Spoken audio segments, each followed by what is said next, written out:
In the peaceful village of Umalari, nestled beside a bountiful river, lived Ogidi, a fisherman by trade. While most fishermen were grateful for their daily catch, Ogidi always grumbled. No matter how much fish he brought home, it was never enough. He constantly compared himself to traders and landowners, bitter that his hard labor brought only modest returns. The villagers whispered about his sour disposition, and children would mimic his scowl while playing. Ogidi's heart was heavy, not from poverty, but from an unquenchable thirst for more. Ogidi's wife, Nkem, was his opposite in every way. Where he was restless, she was calm. Where he complained, she gave thanks. Nkem managed their small income with grace, often stretching meals to feed visiting relatives or neighbors. She wore her humility like a crown, and people sought her counsel. Despite Ogidi's attitude, she remained patient, offering gentle wisdom. She often told him, "Peace is better than plenty that cannot satisfy." But her words fell like raindrops on a stone. One year, the river yielded less than usual. Nets came up empty, and fear crept into the village. Ogidi, unable to bear the lack of success, began shouting at the river. "Are you punishing me? Is this your idea of justice?" he bellowed. Others prayed, but Ogidi cursed. His pride would not allow him to accept the season's lesson. That night, a strange wind blew over the water, and some elders warned that such disrespect could wake ancient forces best left undisturbed. The river churned the next morning. Its usually calm surface frothed and hissed. Fishermen grew afraid and stayed away, but Ogidi, driven by desperation and stubbornness, cast his net alone. The water pulled harder than usual. He laughed and mocked the river again. But beneath the laughter was fear. He had disturbed something sacred, and the river had begun to answer. Ogidi's net caught something heavy, too heavy to be a fish. As he pulled, a vortex opened in the water and dragged him under. He fought, but the current overpowered him. Underwater, he found himself in a glowing realm, surrounded by shimmering light and strange calm. A figure emerged, tall, regal, and cloaked in translucent robes of water. The river goddess had awoken. The river goddess, radiant and ancient, gazed at Ogidi. She said he had summoned her with his rage and insolence. She offered him 3 wishes as a test, but warned that selfishness would bring ruin. "Choose with your soul, not your stomach," she warned. Ogidi, stunned by the power before him, barely listened. All he saw was opportunity. Ogidi's first wish came quickly. A magical golden fishing net that never broke and caught fish without fail. The goddess nodded, and the net appeared in his hands, sparkling with divine energy. Ogidi didn't say thank you. He only smiled greedily and ran back to the surface to test his new prize. The golden net delivered on its promise. Every cast brought in piles of fish. Ogidi sold them in bulk, charging outrageous prices. He soon had more wealth than he'd ever dreamed of. He built a new house, wore fine clothes, and stopped speaking to other fishermen. He ignored Nkem's concern, claiming, "Finally, I'm being rewarded." Nkem watched her husband change.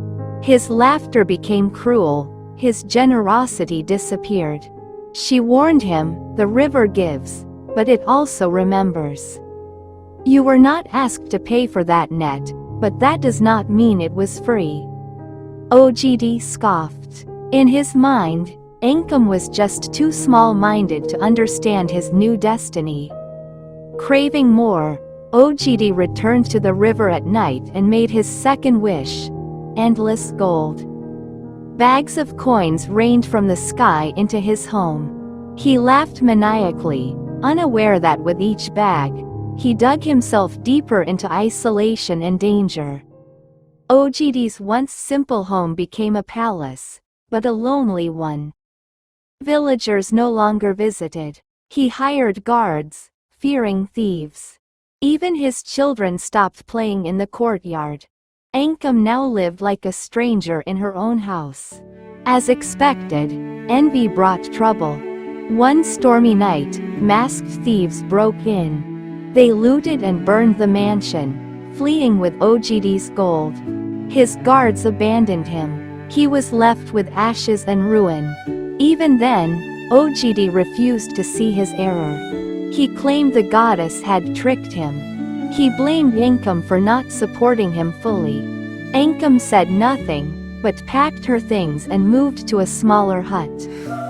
Consumed by bitterness, Ogidi used his final wish to dry up the river. He wanted the goddess to feel his pain. The water vanished. Fish died.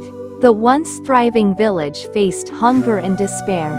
Without the river, Umalari withered. The elders wept. The children cried. The village held a meeting and declared Ogidi a danger. They exiled him. Alone and disgraced, he wandered with only memories of his former glory. As Ogidi left, Nkem stayed. Though angry, the villagers respected her and offered her a place to stay. She began helping others, quietly repairing what her husband had destroyed.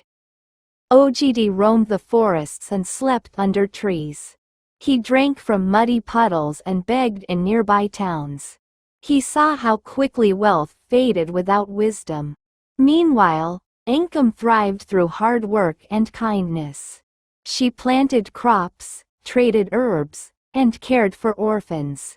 The village began to heal, because of her. One day, Ogidi saw Nkem giving food to a beggar child. She didn't see him, but the sight humbled him. He wept. Ogidi realized that true wealth was never gold, but love, gratitude, and service. He cried out to the goddess, not for riches, but for forgiveness. Ogidi returned to the dry river and knelt. He apologized for his pride and begged the goddess for a chance to make things right. The river goddess appeared. She told him she would not restore the river, but he could. If he truly changed, the river would follow. Ogidi returned to the village outskirts and began helping, silently. He fetched water, carried firewood, and repaired huts. People stared, but he kept working. Weeks later, the skies opened. Rain poured. A small stream formed in the dry bed. The villagers began to hope again. The river swelled back to life. Fish returned. Crops grew. The elders said the goddess had forgiven Umalari.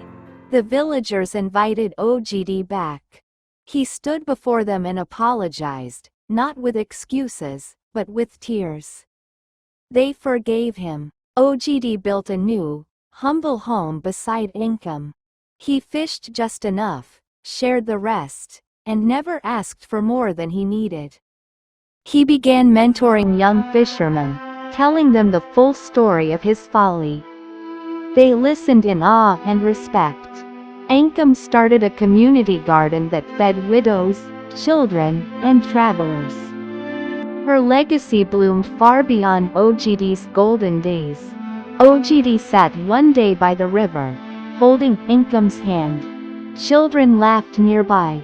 He smiled and whispered, "I see it now. You were the blessing I overlooked." The river sparkled in agreement. Indeed, greed blinds us from true happiness. Avoid greed today and live a life filled with happiness. Subscribe now and join the Firelight Tale family. Turn on notifications, because each story is an ember waiting to spark your imagination.